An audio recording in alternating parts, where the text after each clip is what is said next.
গুৰুজনাৰ জন্মসভাম দ্বিতীয় বৈকুণ্ঠ বটদ্ৰৱা থানৰ সত্ৰাধিকাৰ তথা থান পৰিচালনা সভাপতি যোগেন্দ্ৰ নাৰায়ণ দেৱ মহন্ত প্ৰভুৱে ক'ব বিচাৰিম যে যোৱাকালি মাজুলীত তেওঁ কোনো যুক্তি নোহোৱাকৈ তেওঁ মুখদি যি আহে তাকে কৈ এই গোবিন্দাৰ নামটো নস্বাত কৰি পেলাই তেওঁ যিখিনি আছিলে এইখিনি গোটেইখিনি নস্বাত হৈ যাওক, নস্বাত কৰিব লাগে। আৰু তেওঁ সত্ৰাধিকাৰসকলক যি ব্যৱহাৰ কৰিছে মোৰ মুখদি নোলায়, ঘেণ্টা বুলি কৈছে। তেওঁ 14 গোষ্ঠী ঘেণ্টা হ'ব পাৰে, সত্ৰাধিকাৰসকল ঘেণ্টা হ'ব নোৱাৰে। তেওঁক মই মুখ্যমন্ত্ৰী মহোদয়ৰ অসম চৰকাৰক মই অনুৰোধ জনাম যে আমাৰ সত্ৰ সংস্কৃতিক তেওঁ বিলোপ কৰিছে, তেওঁৰ প্ৰতি এটা ভাল এটা ব্যৱস্থা হ'ব লাগে, নহ'লে গোটেই অসম জ্বলি যাব। গোটেই অসমৰ সত্ৰাধিকাৰ, গোটেই অসমৰ যিসকল গুণী মান্য ব্যক্তি সকলো আন্দোলন কৰিবলৈ বাধ্য হ'ম আমি।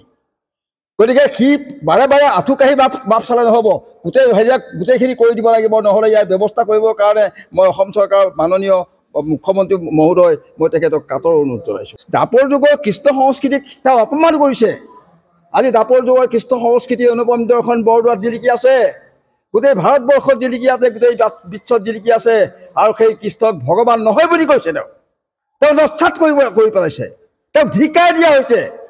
সতৰ্ক হ'ব লাগে, বাক সংগতি ৰাখিব লাগে। আৰু তেওঁ ৰাজহুৱা সভাত আঁঠু কাঢ়ি পেলাই তেওঁ বাপ চাব লাগিব, আঁঠু কাঢ়ি, মুখেৰে নহ'ব।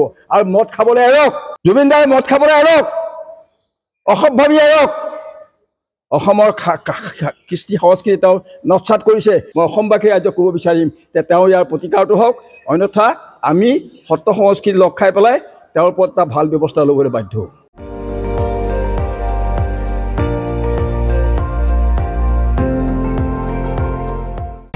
আপুনি চাই আছে ND24, সৰ্বশ্ৰেষ্ঠ নহয়, সৰ্বোত্তমৰ দৌৰত।